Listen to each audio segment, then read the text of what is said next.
up mentality, and I thought performed really well. That's 3 games in a row now where we've really started with the right intensity on the road, even including the Miami game where we just didn't kind of take our chances. So really proud of the group. I think that they've had a playoff mindset and a playoff intensity because we've put ourselves in a situation where we have to, and we have to find ways to take points in hard places to play like this. To score 5 goals on the road, the players deserve all the credit. Some timely big saves from Andrew Rick as well, which you need to win games. So overall, a complete team performance. Almost a perfect first half, but we let ourselves down right before the end of the half with about 5 seconds left.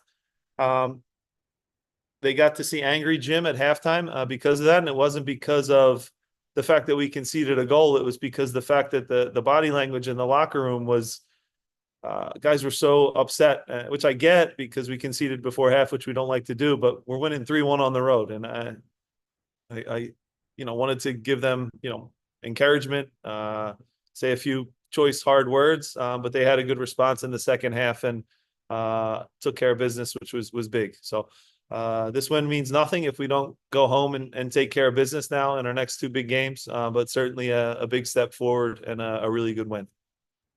We can start with questions in the room. Thanks, Nico. Jim, there are a lot of ways to defend a 1-goal lead. Where on the list of them for you was go and score 4 goals? So because that's the mentality. Yeah, look, on this field, if you leave things to chance, you see how quickly, 2 passes and you're already in the box. So it's dangerous. There's no safe lead here. That's why even at 3, at 3-1, the game was never safe, because they had a couple chances too. Rick made some saves. They hit the post. The best defense on this field, though, Jonathan, is to score again. So when Jacob, we were talking about defensive tactics and how do we close this out and make it ugly, because at that time New York had so many attacking players on the field. Jacob happened to score a header right off of that, and we joked on the bench, said that's actually the best defense in this building because there's so many chances. It could have been 8-4 tonight. So a good victory for us, though. But you're right. On this field, I think that the ideas, the subbing, the tactics change a bit. You have to be compact and organized, and you always know that the opponent is only 2 passes away from being in your 18, which is always dangerous. And for Andrew, I think everybody was watching know his potential. Yeah.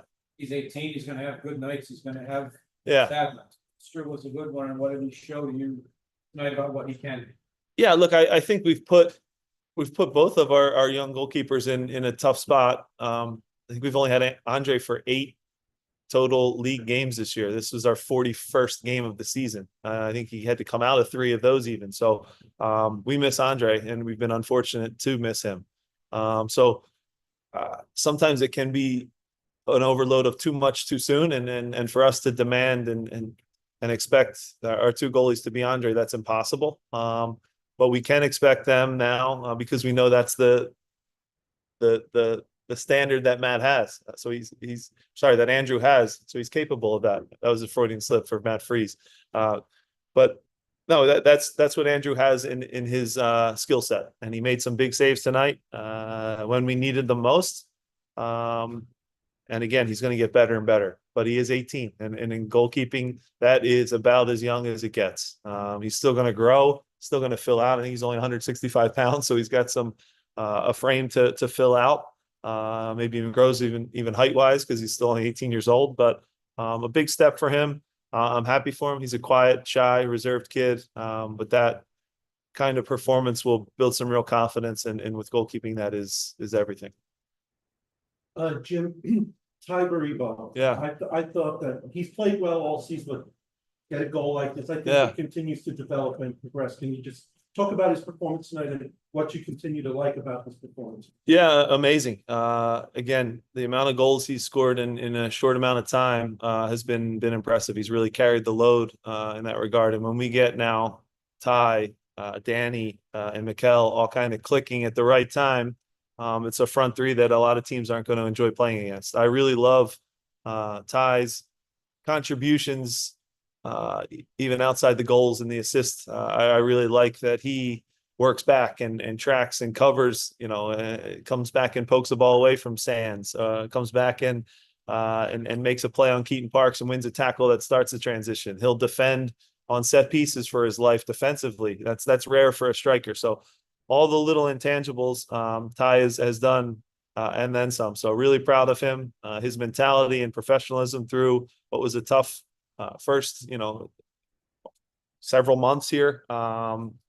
And to persevere and now hit the back of the net. I think hard work is the reason, and he's an incredible striker and has done a great job for us. Also, I thought when you brought on Sam, I thought he had some really good runs. He got in some good spaces and maybe a little bit better service, and he would have had a couple of good chances. But you have to like what you see out of Sam, and you can never have too many strikers in this league. And for Sam to play the way he did, maybe get a little more playing time going forward, especially heading down the stretch. You have to be also happy in the 20 minutes that he was in there, what you saw from him. Yeah, so he's certainly, it goes back to Miami where I thought he came in and really impacted the game, did a good job for us. In this game, he probably has a few plays he'd like back where it's, 4-on-3 from midfield or 3-on-2, where that final ball could be maybe in front of a guy. Sometimes he can shoot when maybe he's a little unselfish, but he'll find his rhythm within the group. It's not for lack of effort. I thought he worked really hard tonight, made some big plays, drew some fouls. But there's still some of the transitions that I think he could have executed a little better on tonight, and he knows that. But certainly he's a guy that I know is going to hit the back of the net soon and score some big goals for us down the stretch. One more, we know how with this defense, how good it is. I thought not only did Andrew make unbelievable saves, Yeah. For the defense to play the way they did, especially against how many, as you said, attacking players they have, to also sort of protect him back there, you had to be happy with that as well. Yeah, look, they subbed off a guy they paid $6 million for, and they put in a guy they paid $10 million for. So it was a handful for our guys. And then, once the score went to 4-1, they threw a bunch of attacking pieces on. That's really hard to deal with. So they have to take risk at that point. I think we bended a little bit, but we didn't break, and then we caught them in some transitions to close the game out. So happy for Chuchu as well to stick with it. Again, professional, hasn't got the minutes maybe he would like, but made a big play to kind of seal the game. So it's a really good team. It's a team that's together. It's a team that's not happy where we are in the standings, but people remember how you finish. We can go to Zoom, Nico. All right, Joe Tanzi. Hey Jim, how are you? Hi, how you doing, Joe? Did you guys, or did you get a sense that the group was a little ticked off after losing the way you guys did against Miami? Do you think that, on top of the form you guys have been in at the start, maybe played a role in how you guys began the game? Yeah, I think the guys had a feeling that the performance in Miami, we hate losing, so I'll never make an excuse for a loss, but it was an empty feeling because I think they put a lot into the game, and we're pretty sharp against a team that's going to, like I said, probably break the points record in this league's history and has, some world-class players. We also caught Miami on an off night, and they don't have many of those, and they were off in the first 20 minutes, and we didn't kill them. So the guys were a little pissed, but they had a great response today on short rest on a midweek game, where the atmosphere is always a little different. It's not as ramped up usually as Saturday, and you have to create the energy yourselves. And I thought the guys did that, and that's like I said, some really good performances in recent weeks on the road. Again, at Red Bull, at Miami, at New York City stretch. You'd probably sign up for 6 points out of those 3 games, and now we have to take care of business at home. Jose Nunez. Hey, Jim, congratulations first and foremost. You often talk about sneaky good games, and I think someone who had a very sneaky good game today was Leon Flock. If you can talk about his performance and obviously with the situation he's in, going into the winter without a contract for 2025, what's that looking like? What are the conversations and sort of your thoughts on it? Yeah, great player. Leon is a guy who's played a ton of minutes for the club, won a lot of games with us, is a winner, is a kind of bring your lunch pail to work, kind of hardworking blue collar player that I think fits the city. Whatever the job is, whether it's side of the diamond, 6, he'll jump in and do it. He's a starting caliber player and has shown that for several years now. Certainly a guy that I would love to have here in Philly long term. I think with Leon too, we forget how young he is. And to find guys that are starting level quality as young as he is, it would be a no-brainer to keep him here. He's that talented and special and has versatility. You know, and relatively speaking in our league, with the way the salaries are all over this league, to be a starting caliber player, he's I'll just say a bargain.